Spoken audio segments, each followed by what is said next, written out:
This is what the media is focusing on right now. Syria, they're themselves, the Western powers and the corporate media of installing this very friendly, very reasonable, very rational. They're calling him a president. What's really going on here, and why is it important to focus on? Yeah, of course, there's so much happening all over the region and all over the world, and especially in Syria, and we can't cover all of it. We would need to go from a 3 hour live stream to maybe a 6 hour live stream to do that. And I know some of you would like that, but I'm not sure we could manage it. But we are going to cover the aspects that are relevant, directly relevant to the question of Palestine and the confrontation with Israel. And this is certainly one of them that caught my attention and the attention of many other people this week. And it involves Maher Marwan, who has been appointed by Abu Muhammad al-Julani, aka Ahmed al-Shara, as the so-called governor of Damascus. And it caused a lot of controversy because of the comments he made that were very friendly to Israel. And these comments were in an interview with NPR, National Public Radio, the US government backed public radio network in the United States. And we're actually going to play some of the radio report of this interview. It's a segment of just under 2 minutes from a report that is just over 3 minutes. But I think it's important to hear it for ourselves before we comment on it. So let's run this report, which was broadcast by NPR, National Public Radio, on December 26th. 3 weeks since rebel factions toppled the Assad regime, now the new government wants to get Syria back on the international radar. Part of that is making its position clear on its next-door neighbor, Israel. The governor of Damascus, who is directly appointed by the president, is the latest to explain that position. NPR's Hadil al-Shalchi met with him and brings us this report. Sitting in a massive office furnished with Syrian arabesque wooden chairs and painted walls, Damascus Governor Maher Marwan greeted the NPR team. Wearing a suit and tie, he only shook hands with the male members of the group. NPR sat down for a wide-ranging interview with the governor in which he emphasized his position on Israel. The governor said it was understandable that Israel was concerned when the new Syrian government took power because of certain, quote, factions. ممكن في الفترات الأخيرة ممكن هي شعرت بالخوف فتقدمت قليلا قصفت قليلا إلى آخره. Israel may have felt fear, Marwan said, so it advanced a little, bombed a little, etc.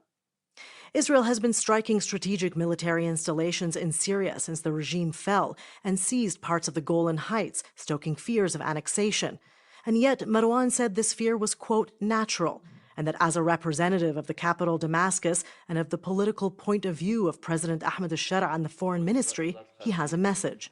ليس هناك أي خوف تجاه إسرائيل ليست مشكلتنا مع إسرائيل. We have no fear towards Israel, and our problem is not with Israel, he said. ولا نريد أن نعبث ما يهدد أمن إسرائيل أو يهدد أمن أي دولة. And we don't want to meddle in anything that will threaten Israel's security or any other country's security, Marwan added. He made no reference to Palestinians or the war in Gaza. This is a line in keeping with the new Syrian government. Shara has previously said that he does not want conflict with Israel. So that's just that's a long clip. Yeah, it's a long. Excruciating. Well, there's a lot to unpack here. I mean, the first thing to notice is the not so subtle ways that NPR is working to legitimize the new rulers in Damascus. And for years, they have referred to the Syrian government headed by President Bashar al-Assad as a regime, or as the Assad regime, which you even heard in that report. Yeah. Now, all of a sudden, they're referring to this new group, this US-backed group, as the Syrian government. So we've gone from regime to government. And we know that these are propaganda terms. Regime sounds scary and bad, whereas government sounds really normal. So it's about normalizing it. The other extraordinary thing, which I have not seen any other media network do, although I can't claim to have done a comprehensive survey, but it stood out to me, is they're referring to Jolani, aka Ahmed al-Shara, as the president of Syria. The president. President is an official constitutional role. There has been no constitutional process to make Jolani president of Syria. And even the New York Times is referring to him as the de facto leader of Syria, not the president of Syria.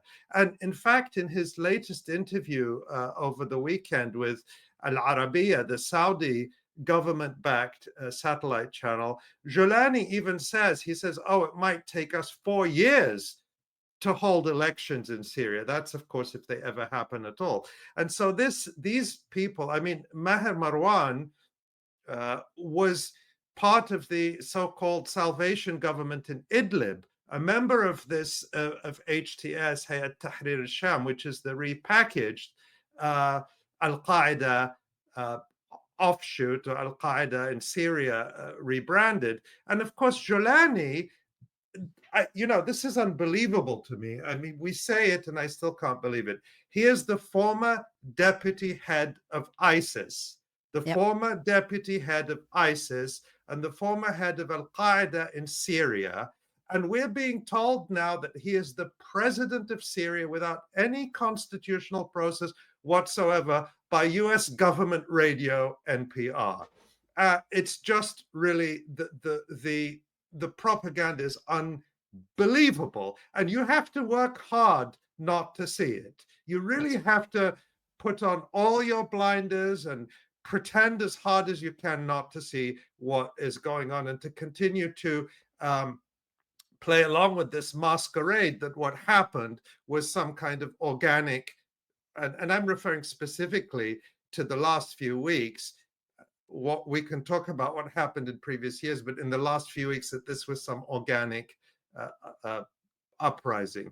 But really, let's talk about the what caught so many people's attention, which is what Marwan said about Israel. And you heard it for yourself. We're not hostile.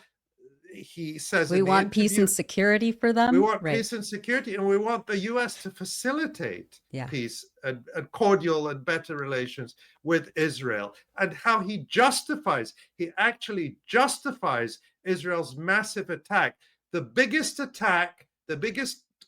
air campaign ever launched against Syria and ever launched in the history of the Israeli Air Force has been on Syria since the toppling of the government of President Assad and its replacement with these US-backed militia groups.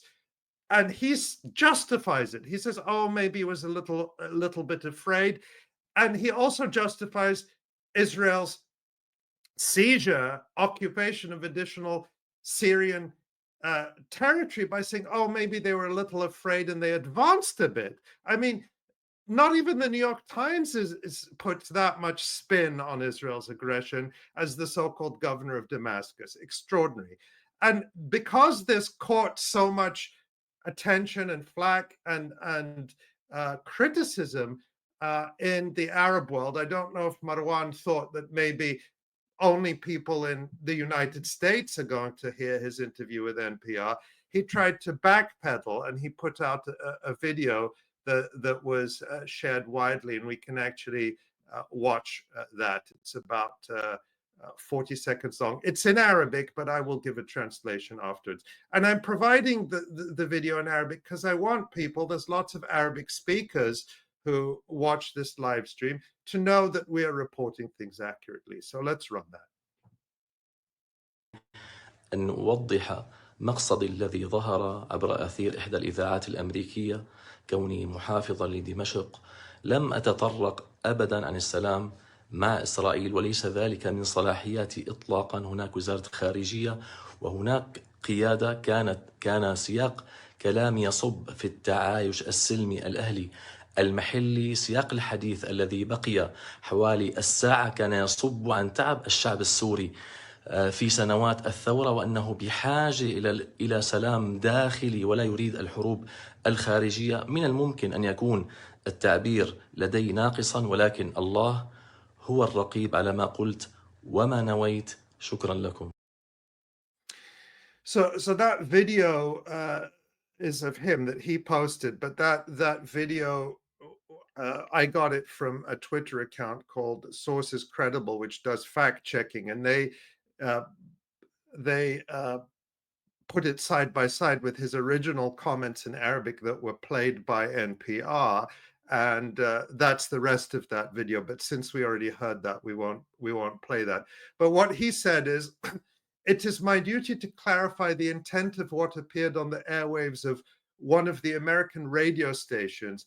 As the governor of Damascus, I never mentioned peace with Israel, and that is not my authority at all. There is a foreign ministry and there is a leadership. The context of the talk was about peaceful local coexistence. The context of the talk, which lasted about an hour, was about the fatigue of the Syrian people in the years of the revolution, and that they need internal peace and do not want external wars. It is possible that my expression was lacking, but God is the watchman over what I said and what I intended. And that's just as that account, Sources Credible, labels it a lie, because he clearly said in his interview on NPR, he hasn't denied he hasn't said, oh, they made up the audio or anything. No, that was his voice saying clearly that Israel has nothing to fear. We want good relations, and justifying its attacks. And all of this comes as just in recent hours, the local media reporting that Israeli occupation forces stormed the city of 𝐓𝐡𝐞 𝐄𝐥𝐞𝐜. This is a major town between the Golan Heights, the Israeli occupied Golan Heights, and Damascus, and it is surrounding government buildings and expelling employees from their offices. So even after that interview, Israel continues to advance in Syria. And this is all being whitewashed by soft-voiced liberal media like NPR, which has an obvious leaning to towards the Democratic Party and the sort of liberal trend in American politics. Extraordinary stuff. Yeah, It really like is. Yeah. it really made me sick to hear that interview on NPR. Like it's really deceptive. And in Maher Marwan's sort of lying non-apology for what he said, well, he's just being really dishonest, and he's giving the game away of what he's talking about. Again, when he's talking about external wars, it's not an external war. This is Syrian territory we're talking about. The Golan Heights is Syrian territory, illegally, unilaterally annexed to Israel, recognized by Trump, but still Syrian territory. And even beyond that, in the last few weeks, more territories are being added to. Israel literally set up new checkpoints in southern Syria. They're advancing more and more, and this sort of it's really traitorous talk, really, to Syria. But I mean, who's he really serving? It's really Israel and the United States Empire. That's his real master. That's his job. That's his role that the U.S. has determined for him. So, yeah. People get mad at us when we say it, but the United States, the Barack Obama administration, didn't run, the CIA didn't run Operation Timber Sycamore to channel billions of dollars to an insurgency in Syria, along with Qatar, along with Turkey, along with the Saudis, along with other Gulf regimes, along with all the Europeans. They didn't do that. Billions of dollars for years. They didn't do it for Syrian human rights and freedom. We haven't heard any calls for elections now. Jolani just said no elections for 4 years. It might take us years to write a constitution. In the meantime, he's installing his family members and senior members of Hayat Tahrir al-Sham, aka Al-Qaeda, in top positions in Syria. Nobody has any say. So democracy and freedom was never part of it, and certainly not resisting Israel. Because when you resist Israel, you get the Hamas treatment, you get the Hezbollah treatment, you get the Tony Greenstein treatment, you get the Asa Winstanley treatment, you get the Ali Abunimah treatment when it comes to Germany. In other words, I'm not saying we're part of that resistance. I'm saying that the resistance gets the treatment of being treated as number one enemy of the West and the Arab regimes who are supported by the West, and anyone who speaks out in support of even the right to resist, not for specific organizations, gets pursued under the Terrorism Act or whatever it is. I mean, that there are people who still can't see this absolutely stuns me. I don't even know what to say. I mean, it is, this is all a very predictable, masterclass in the way that the US liberal corporate media has wanted to spin this and is now getting the chance to. The language, the linguistics used, the nuances used here in those reports, centering, a very, to liberals, a reasonable sounding man, a figure, presenting him as, a popular politician, a reasonable politician who doesn't want, is not like those other Arab regimes, so-called that are harming Israel or making Israel afraid, who just wants peace and security. And meanwhile, what we're seeing around Syria, I mean, these videos that are coming out of, what ISIS and Al-Qaeda have always done in that country and around the region. Just absolutely sickening violence that is now being propped up and empowered by the US. And meanwhile, as you say, Israel gets to expand their occupation of the Golan Heights even more northwards without any accountability. Yeah.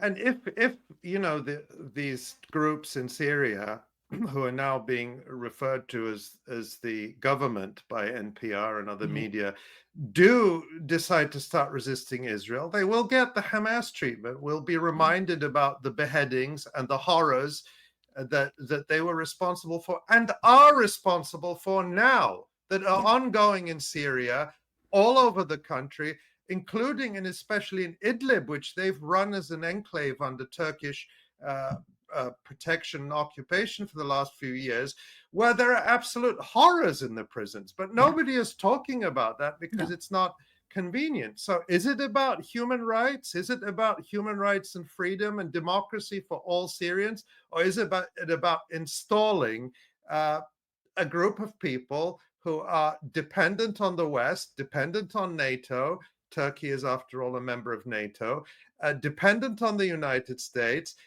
and who are being given all this support precisely because of what Maher Marwan said, which is that they have no hostility towards Israel, happy to justify Israel bombing Syria and taking more Syrian land, and who are pleading with the United States to help them improve their relations with Israel. It's depraved.